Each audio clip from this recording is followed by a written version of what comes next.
So if someone asks you, can you cook? Would you say yes? Okay, Because that's a whenever hard someone one. asks me, I say I can cook for survival. Okay, so again, as a boy, I would say I also cook for survival sometimes. If you have like really high expectations or standards of what you're eating, I suggest you go with the fresh. But I mean, if you're the average Joe, really, you could thrive with like frozen stuff. You could thrive. Yep, you could thrive. I mean, I'm still alive. Okay. I used to be a really, I'm not good handball player. I really maybe like aspiring handball player in general. I had too much hopes for that sport, but ever since I finished high school, I barely touched the ball again. I don't think I've played it again. Ladies and gentlemen, welcome back to a new episode of Alsinah Podcast, where languages intersect and stories are told. Today we have a very, very special guest, our brother here. Can you please introduce yourself? My name is Ahmed Mustafa Basoumi, and I'm a Can look at me, it's fine. and I'm a Shaman university student. You're a Shaman University student. Mm. How long have you been in Malaysia for? So I think I've actually came here around sometime in 2016. Yeah, that's when me and my family moved here. So I've been here for almost nine-ish years. What brought you here? Hmm? What brought you here? So I think it was because of my dad's work.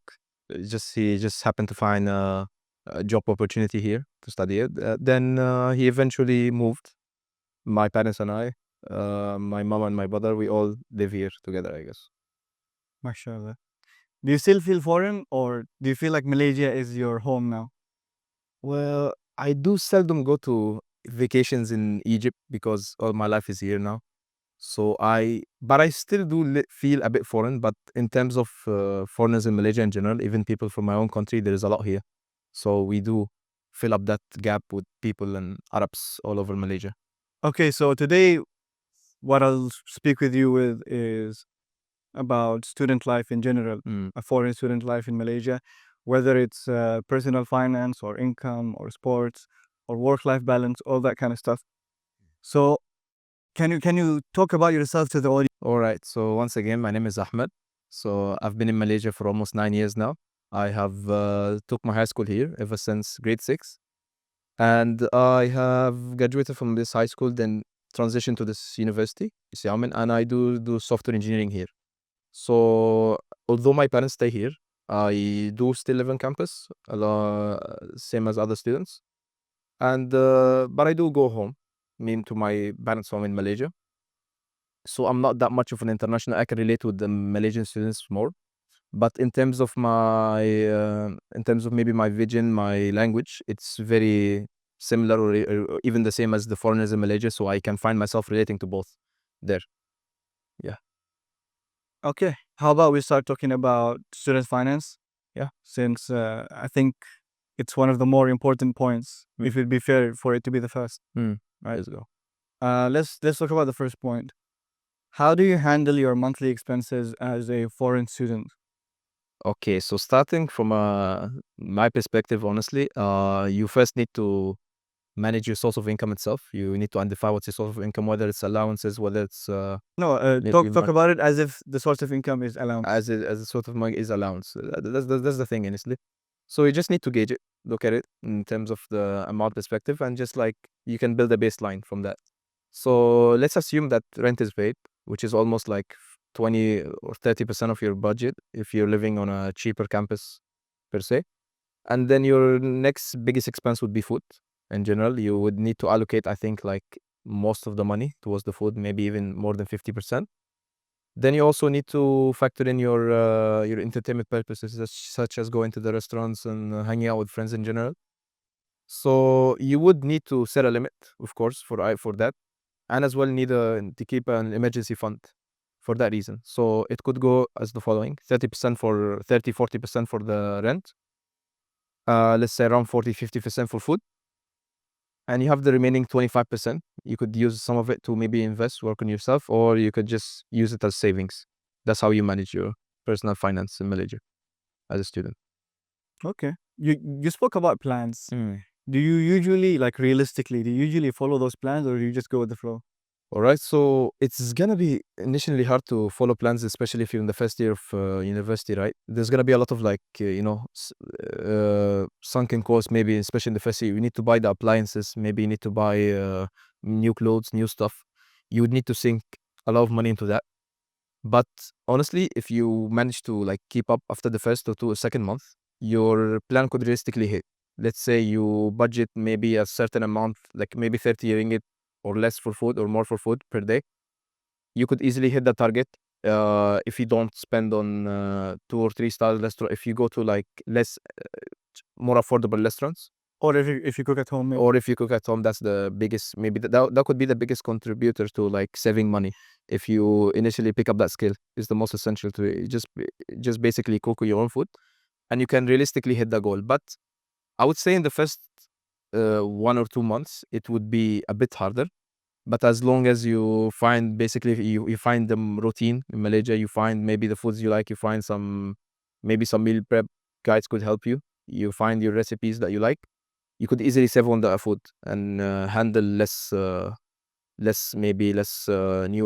new expenses. That's Yeah.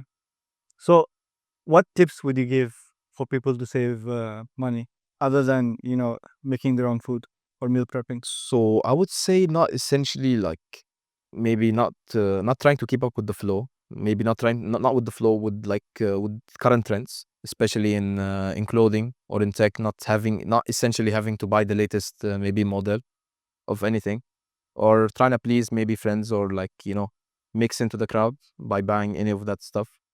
You would essentially like save a lot of money if you buy like functional items, or even you could explore like the secondhand market in Malaysia. You have carousel apps and moda apps.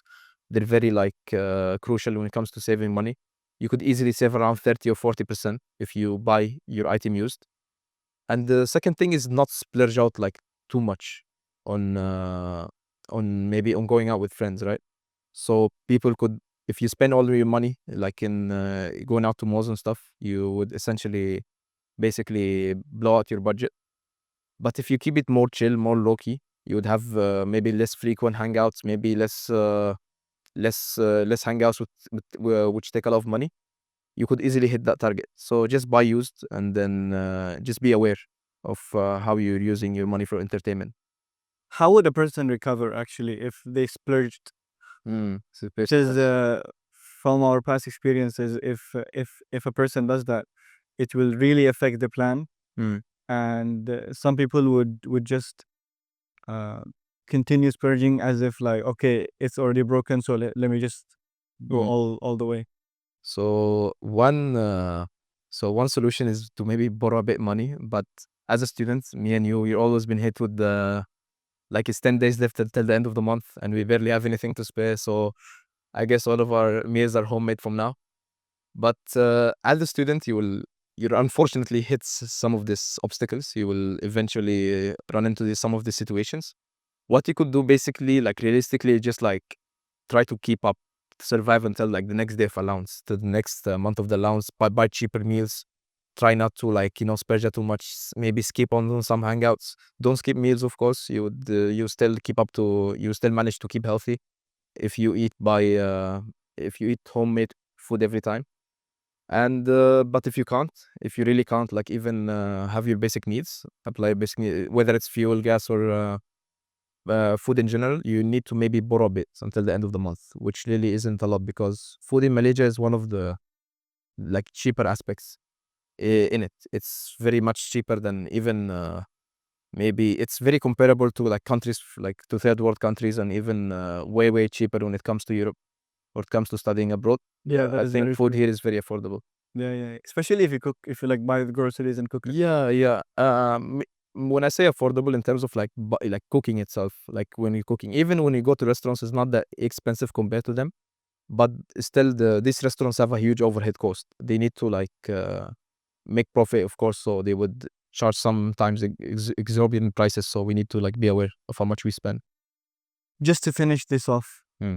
um, what do you think would be common factors that would affect a student's financial stability? Like, what are some challenges? Okay, what are some challenges? I would say is like the emergency costs. Let's say your laptop breaks, your phone breaks. Okay, that could be that is the very hard. That's the sudden that's the sudden what do you call it, loss of money, or the sudden need to spend a lot of money to fix something. For that, I would really recommend like an emergency fund. Let's say maybe 500 ringgit or 1,000, just to keep you afloat if something happens. If in case you need to replace your phone or replace your laptop. And other than that, I would say maybe visa costs. Sometimes there is like increases in prices and tuition fees. It's not like sometimes it's dynamic. Sometimes a new tax will affect you as a student, so you would need to basically keep, be able to keep up with that, or set an emergency fund in order to help you with that. And you can even ask for adjust your allowance to cover all that, or maybe Just just your ask allowance. for also. That's simple. Hmm? Adjust your allowance. Oh, I mean, it's of course you cannot survive on like the same amount of allowance for like 4 or 5 years. It's not realistic, since yeah. there's an inflation, there's like prices of food and rent increase. I'm sure you, even in this uni, it affected to some extent. So you would maybe need to look into some part-time or like some other ways to increase your income. That would be like the best long-term solution. But for now, you could maybe like try to negotiate your allowances up if your monetary situation help with that. I remember you mentioned the food prep, Mm. right? And you have been pestering me nonstop Oh yeah. for a few months right now Mm. to meal prep. Mm. So can you give me and the audience like tips on how to start the meal prep? Okay, so I would say, so I came from a gym background, so I really resonate with that idea of meal prepping a lot. So you would need to find basically your go-to meal, because meal prep is all about like repetition. It's all about eating like kind of the same stuff every day. It doesn't have to be that way, but it would help you like save a lot of time. Not only money, it's like time when preparing food. So just basically step one is you find the meal you like. Let's say maybe rice and chicken, and maybe in a stir-fried manner with some veggies on the side to keep a healthy meal. And just try to cook for maybe like 3-4 days at a time. If you really want, you could go once a week, because it would really save a lot of time. But maybe just try to cook like twice a week type stuff, and then you would just basically save a lot of time on it. But make sure you of course have a fridge to keep that item stored safely, and then you would easily like save a lot of time reheating the food and stuff. But try to always come up with like new recipes and new foods, maybe new sources of protein you would like. It would help you enjoy the maybe like the meal prepping in general, because the food you eat is not that fresh every day, but you would get used to it. It would really save you a lot of time. Even it's, I think, way faster than using takeout or using any of the delivery apps. It's a very good method to do. Well, what would you say is the best meal prep ingredient and the best tool to cook? All right, I think like as a student, right, you're limited in terms of like cooking appliances. So you would need a rice cooker. That would be your go-to, a rice cooker, and just like an air fryer. That's like the most beginner, straightforward stuff. What would you choose over one another? Would you No, take you the rice need both. cooker or the air fryer? Yeah, no, you would need both. They go hand in hand. Like, because you need some way to make like rice, to make like some carbohydrates, and you need the other to make like you to cook your protein. But So you could cook the protein with the rice. with the rice in the rice cooker itself, I you can make some could really do. good chicken rice with it. You could do, but it helps like sweet. It would help like what do you call it? It would help like faster your meal Oh, prep, fast. because you need a lot of appliances to do. That is true. Yeah. A lot of some people may opt to use like induction cookers, but it's not practical to use here, since it produces like a lot of smoke. It takes like maybe some more skill if you do it, maybe It some more cleaning, also needs a lot more time. a lot more time as well. Like, but honestly, I think that would cook the tastiest dishes, right? But the reason I chose like rice cookers and air fryers is because they're the easiest to use in general. And the way you fix up the food is just add a Yeah, basically, you just add some seasoning, flip it twice, ketchup, and yep, that's it. half a bottle of ketchup at each A meal. bottle of ketchup needs to keep it straight. But yeah, you would get used to. You just need those two appliances. They're very cheap and easy to keep. So that's my go-to appliances. Go to your appliances. Do you have anything else to say on this topic? So I think it's generally like as a boy experience in general, we don't really like get to cook a lot as like girls used to. But and it would be very expensive a lot of the times to keep eating in the restaurants every time. So try to at least like maybe like lessen the amount of times you're eating in restaurants per day, in restaurants per week. Maybe keep it down to like 3 or 4 now every day, and try to integrate like cooking, like cooking in general, like to your routine, just as long that it does not like take a lot of time from your studies and does not hinder you. Maybe master like one recipe. Yep, just master the recipe or just use meal prep. It will help you like save a lot of like money, and it would also like keep you away from like all the maybe all the food poisoning that could come from like the sketchy late night mamak sessions sometimes. So if someone asks you, can you cook? Would you say yes? Okay, Because whenever someone asks me, I say I can cook for survival. okay. So again, as a boy, I would say I also cook for survival sometimes. Okay. But sometimes, but like a lot of the times, like the reason I cook a lot is because you need to hit a protein goal. It's not really realistic, especially in Malaysia, to like eat healthy, like especially in the restaurants. And I'm a victim of that. I'm trying to recover. They are sometimes very high on saturated fats, so high on carbs, very very high on sugars a lot. So the Malaysian diet sometimes is like, I would say, not the healthiest. Not that my countries back home is any healthier, but it's always like the local cuisine is like good, so you can't really be healthy, like be keep on the healthy lifestyle while eating it. You'd need to maybe like include a lot of like home cooking and like meal prepping to like adjust to a nice healthier lifestyle and transition that. So my advice is basically just try to go for like local fresh ingredients as much as you can. Include some veggies, include some fruits. It will help you like What are like 2 veggies, 2 fruits that are very practical? 2 veggies, 2 fruits are kind of practical. I mean I would go for the ones with the most shelf life, such as maybe oranges and apples. They really don't spoil. You don't even need like a fridge to keep them. And what do you call it? And vegetables in general, honestly, it could be a hassle to keep on buying like fresh greens every time. So an easier one for me is just buying prepackaged frozen vegetables. They're already pre-cut. They're easy to do. Just keep them on the skillet, throw them, like boil them away, and then they would give you like your day's intake of fiber. They're very easy to. And your stomach eventually gets used to them, huh?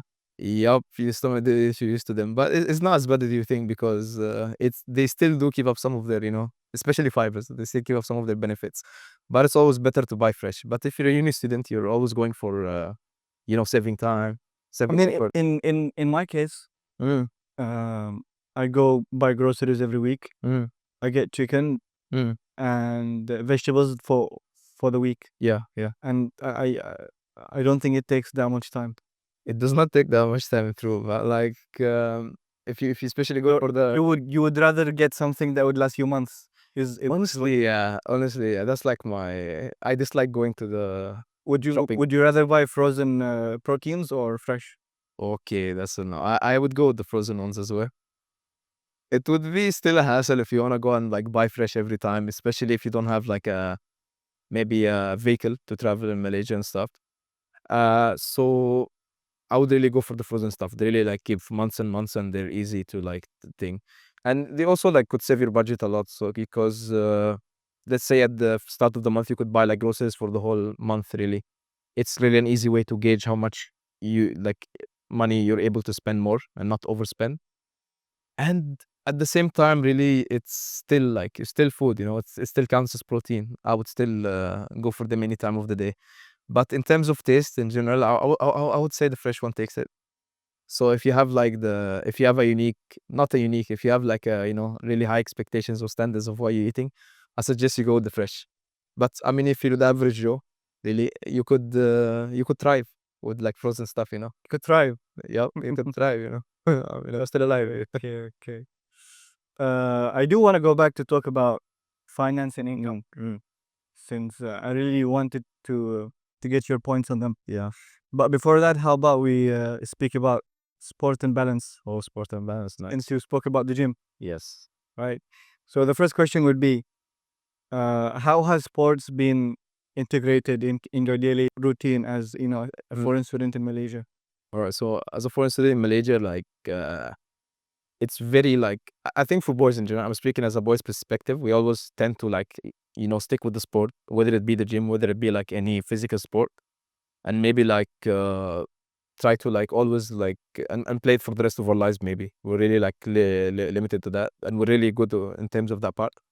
So I would say for me personally, the gym has like helped me like maybe deal with the basically improve my body, keep up to the healthy standard, a healthy living standard. And I would say the gym has a really like low barrier of entry. There's like so many hours you could start with. It's not the like the scariest sport in terms of other stuff. It's not as much. It's not competitive. It's only you against yourself. So I would say it really helped me a lot in terms of like trying to stay active, trying to stay healthy, and at the same time it could also affect what your like your daily diet. You would of course need to like if you need to build up a very good physique. You of course need to like you have your food dialed in. So it would really help you in terms of the aspect.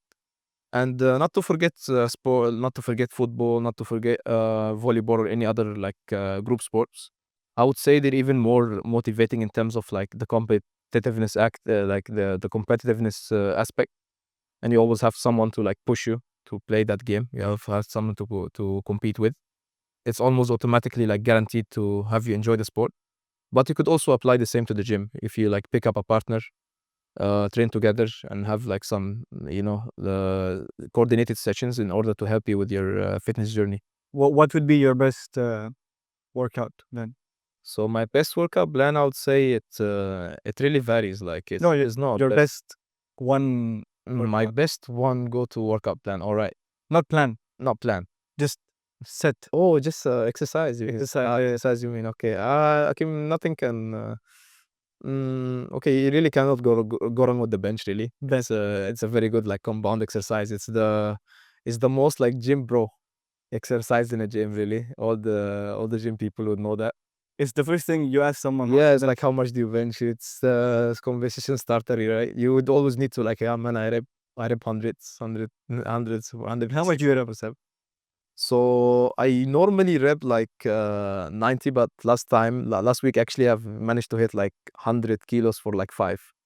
I would say like that's my most like impressive lift on the thing. Would that be your biggest achievement in life? Okay. Aside from could be.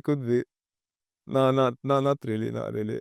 I mean, I hope I'll graduate with this degree, which would be my biggest achievement. Hopefully with Hopefully. distinction.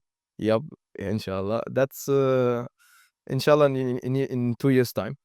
Of course, I mean, as a student here, your first objective would be to pass and get the degree. That's like your goal. It should be for everybody. So that would be your biggest achievement. But you still have to survive in this country. You still have to like have a social life.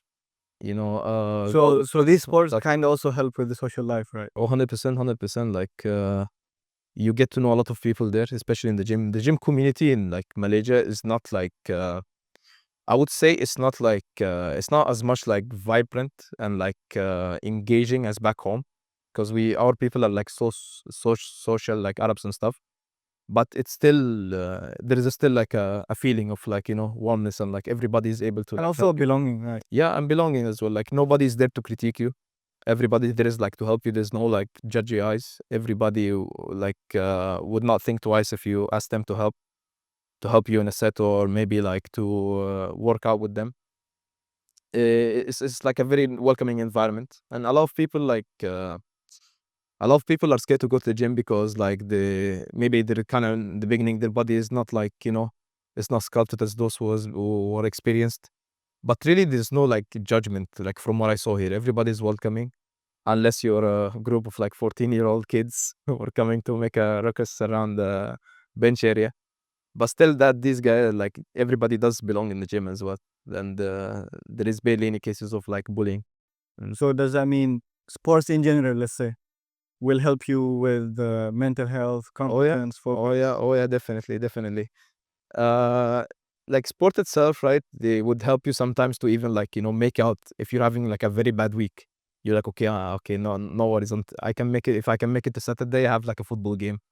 It could really like be a source of like Like you easily turn off your mind. You don't even have to think if you do it. If that's in case you love it, even you could build up that same energy and like manner attitude towards the gym in general if you're that type of guy.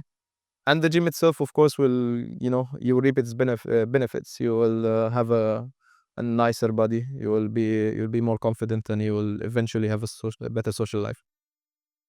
Okay, would you say the sports culture or gym culture is the same or different? Or like, how would you compare them between Egypt and Malaysia?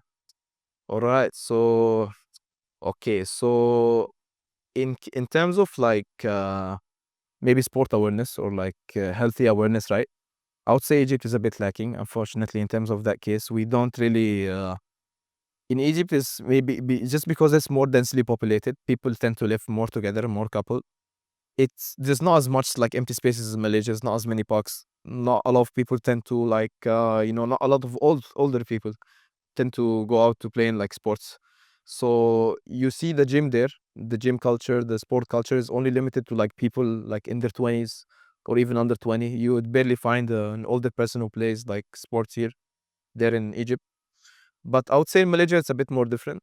There is like a nicer there's a nicer, like the gym always have like a nicer distribution of demographics. There's always people from like different ages. But still in Malaysia, like I mean, you see the jogging culture very popular here yeah, in the mornings, yeah, at night. yeah. I wish you could have this like back home. Organized. I wish you could have this back home, right? But there's not that much like that sport awareness people like should have. But it's I think it's developing even in the countries, right? People are getting more exposed to information that could help them with that. But just yeah, I would wish more people just know about it, about the benefits they can help him with. Sure.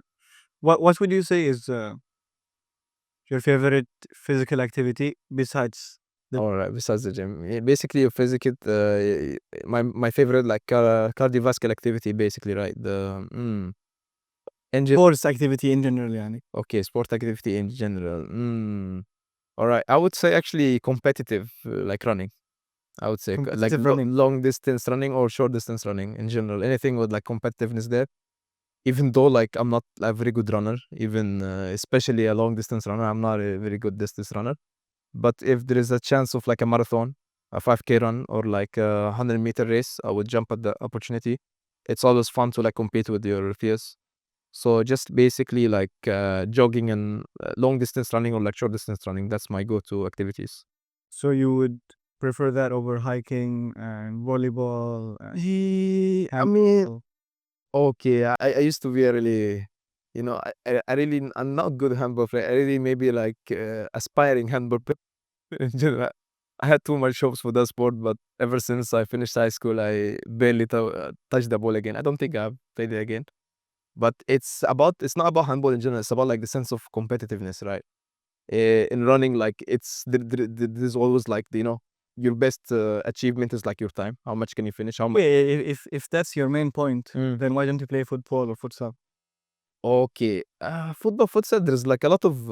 It doesn't necessarily mean like if you score goals, that means you're like a good player, right? There's like a lot of ways to be considered as a good player, like a good like keepers themselves, right? They don't get many like they don't really get like many notice or like support for being like very good.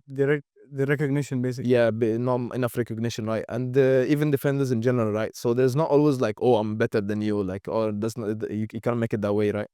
But in terms of running, it's always like clear. It's always who's faster than the other. Really, it does not matter like their moves, their technique, or what is going on. It just matters like how much, like what is their earliest time they can finish. I think it's the most like straightforward sport. So Like I think it's you the like best. still Like simple. yeah, I would say it's like the best measure of like competitiveness or like reward. But you really cannot compare that with like group sports as football. Oh, another thing is like being a group sport in general. I would really gravitate more to individual sports, like Individual sport. individual sports, as like for my case, right?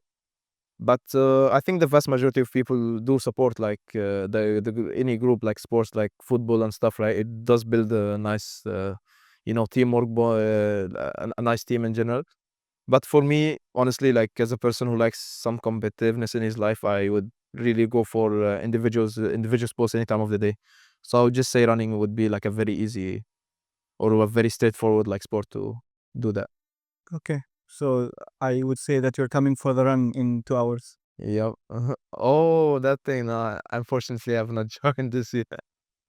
I have other You're responsibilities. lying through your teeth right now. No, but I mean, I would jump at any opportunity It's for a marathon. fine. All right. I think we've spoken enough about sports, about balance. I would say sports is one of the aspects of life where it's the easiest that you could balance out your life with, right?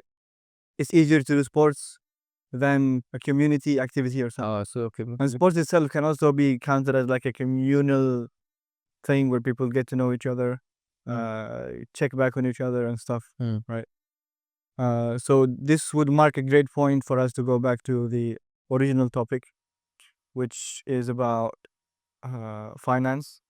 And I would like to delve more into like the income aspect of it, the growth basically. Oh yeah. Right. Yeah. A lot of people may know that, okay, in Malaysia, you as a student, when you graduate, maybe you won't really have a future because the moment you finish your degree, there's no visa for you, at least for our countries. I think there is a new graduate visa that is helping on. But for us, at least, there's no visa. You have to go back to your own country and you have to like find work from outside and stuff. So people might think that, oh, okay, there's not really room for growth in Malaysia, right? So I specifically want to discuss about this topic. But how about we start about just the general topic? Like, do you think there are opportunities for income or for growth in Malaysia? There is definitely like opportunities growth in Malaysia. Like there is a lot of like business sectors who are really gravitating towards like foreigners, especially in like maybe the lecturers type of like they always need like international professors, international like lecturers, right?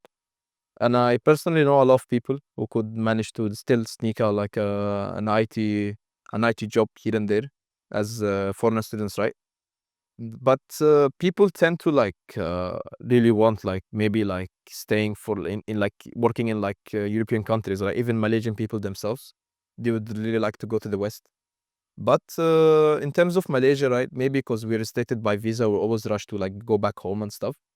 But still, if you're really keen on like keeping in Malaysia, right? You could apply to like different a lot of different like companies or be happy like maybe to accept you and even like help you with your visa or maybe even like try to extend your duration of study in Malaysia. Like it's like coming as a bachelor student, right? It's only like a stepping stone to like towards masters and postgraduate Then degree, PhD, right? so So what a lot of people do is if they like it here, they would often continue like having their masters and PhD here.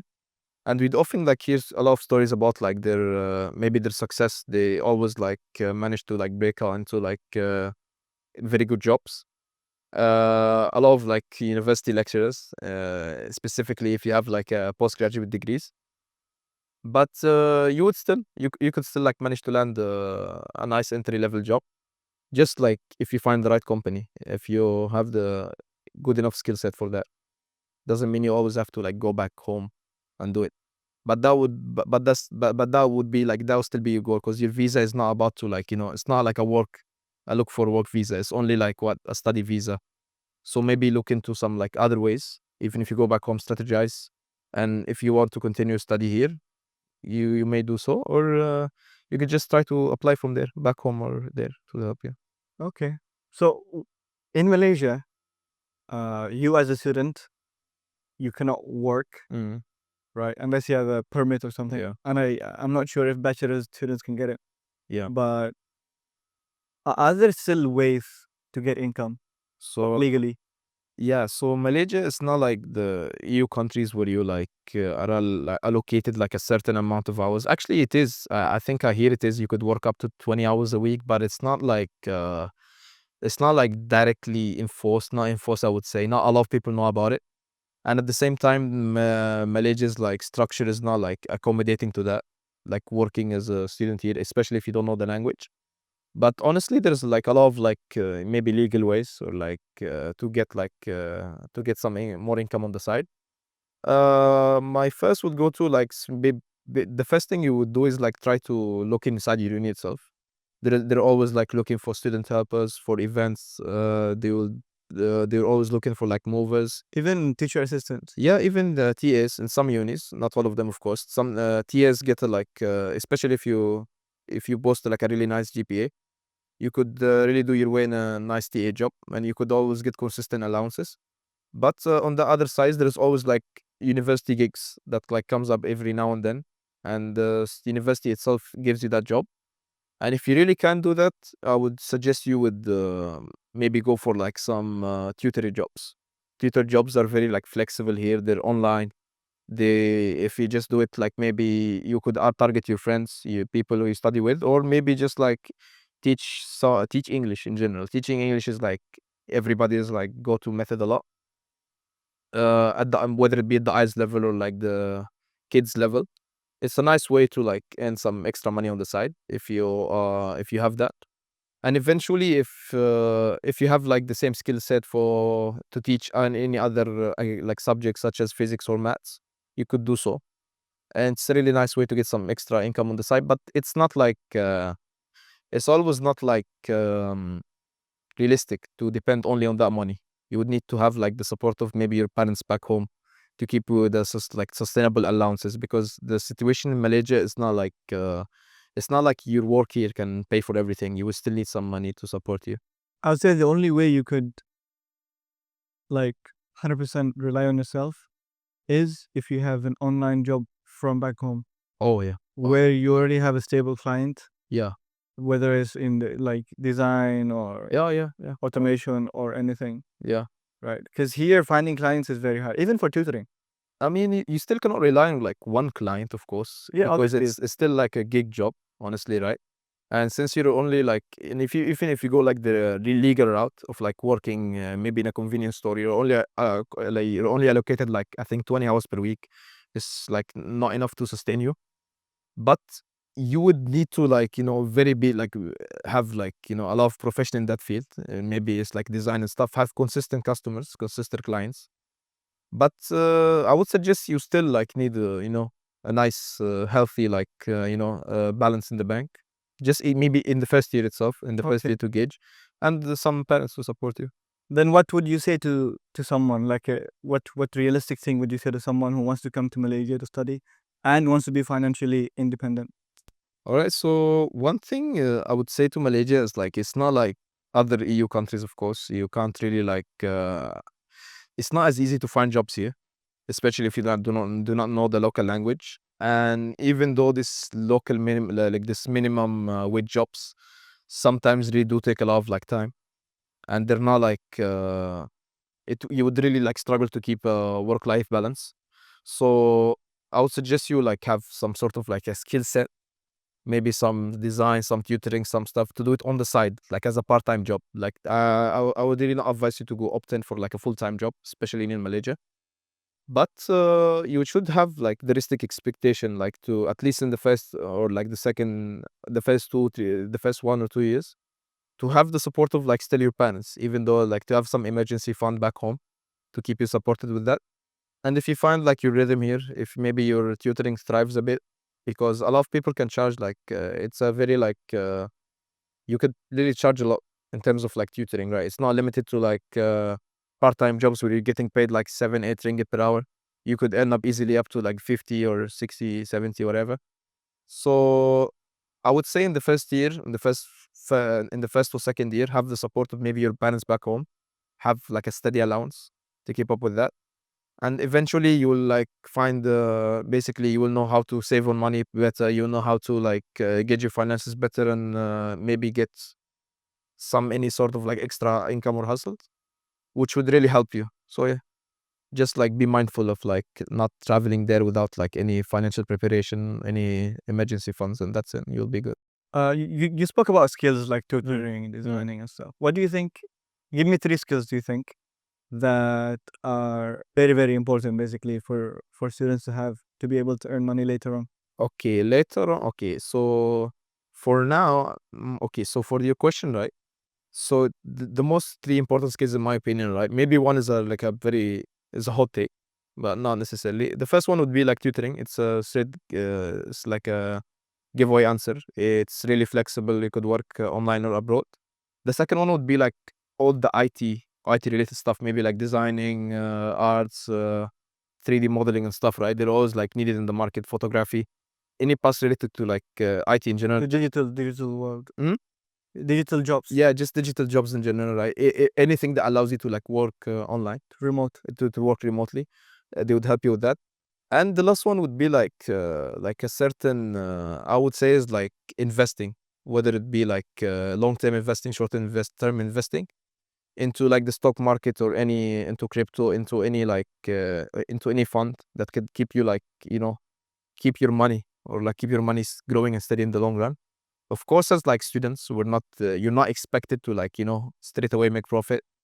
Sometimes it's always advised to have, to go in with the long-term investing attitude, to invest like maybe a portion of like 15 to 20% of your allowance into just any stock market, and eventually if you learn about trading and about like and pick up at it, be practice a lot, or even just like buy your money into like some blue chip stocks, put all of your money, or like safe investments, you would really like keep your money, just basically you would keep an extra money for the long run. It would really help you maybe in your like second, third year, maybe not essentially straight away make profit.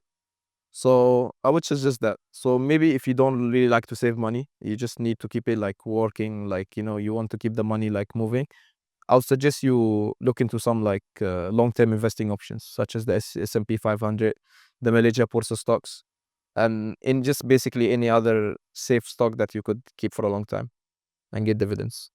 Okay. It was nice to hear all of that from you. Do you have anything else that you wanted to talk about that you didn't have the chance to say?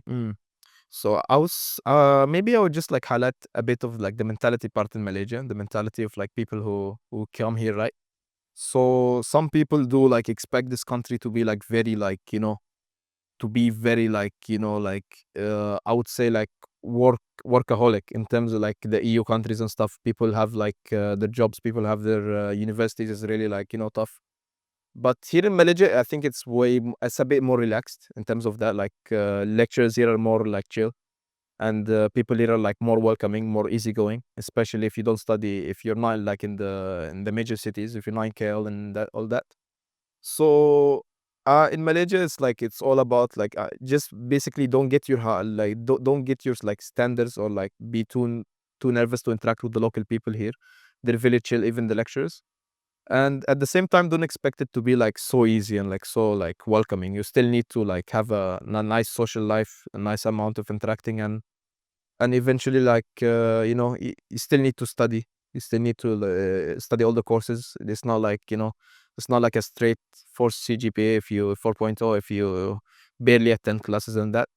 So just basically, don't expect like too much work, and like don't, and also at the same time don't expect like less work. It's always like, some moderate work, and there's a lot of ways you could work, like, you could divide, or maybe like restructure your study habits and like social habits into to fit like with Malaysia's culture and climate. Okay, it was very nice hearing from you today. And for everyone watching, it would be nice if you could tell us your opinions in the comments below. This is not comment farming. This is gaining feedback from the audience. Yeah, sure. How about to end things off on a good note? Why don't we play a mini game? Sure. Right. We have a small mini game, maybe like 1 minute mini game. It would be just I'll give you two things and you choose between them. All right, sure. And you tell me why. Sure. Right. So for example, first thing would be, would you rather get nasi lemak or a shawarma? Oh, here's the question. Okay, it depends on what time of the day. You cannot have a shawarma in the morning, right? They're very two different things. All right. So right now, I would get a shawarma because it's like 6 in the evening, right? But in the morning, I would do nasi lemak. But for now, I would go with the shawarma. Even the Malay people would. If you are stranded on an island and the only meal you could have consistently is either of the No, the nasi lemak is with chicken. nasi lemak with chicken, nasi lemak ayam goreng. Okay, the only meal I would have, honestly, I would still go with the nasi lemak. No, I would change myself to the nasi lemak. You would change Because it's a more complete meal, I would say. It's a Shawarma is complete like just like a late night snack, or like, you know, just something to fill up your hunger, you know. It's not like an everyday type thing for me. Which one tastes better? All right, going off pure taste, generally, right? I would say it's like the shawarma, right? Oh, Less. all the Malaysians are not. They would agree, like shawarma shops here are very like popular. They're like, if you go to Damascus and like KL, it's always like so busy. There's barely any like place to breathe. Okay. But yeah, All right. This is a weird question, yeah, especially to you. yeah. Futsal or football? Okay, especially to me, I don't have experience with both, right? But Yeah. if I was to choose, I would do football, because Why like football? it's bigger, you know. It's accommodating to like a lot of different people, right? And there's always like, you don't have to be like a skilled footballer. In the case of like football, you could always like just like, you know, Run. run, shoot. Sometimes you're lucky, but in terms of futsal, it's way more technical. I would not like go with it too much. I would say football is king for me. All right. Last one. KL or Cairo? KL or Cairo? Oh no, it's definitely KL. Come on, man. Definitely KL. So like I only have like distant memories from ever since I was like under 11 years old of how Cairo was like, how my home country was like in general. But KL is more closer to heart, you know. There, it's always there's always activities to do there. It's a city that never sleeps, really. So I would really choose KL. You know, it's different hangouts, different Arab shops open at like 3 a.m. for a quick bite in Arab restaurants. And yeah, so it's definitely KL for me. All right. It was very pleasing to be with you today. Thank you for the honor No, is it? having me of letting me host you for our episode today. I think we have to go. Yeah. A bunch of people are coming in. So for everyone watching, thank you very much for watching until now. If you would like an episode in Malay, please type in the comments. We can accommodate for that too. And goodbye, everyone.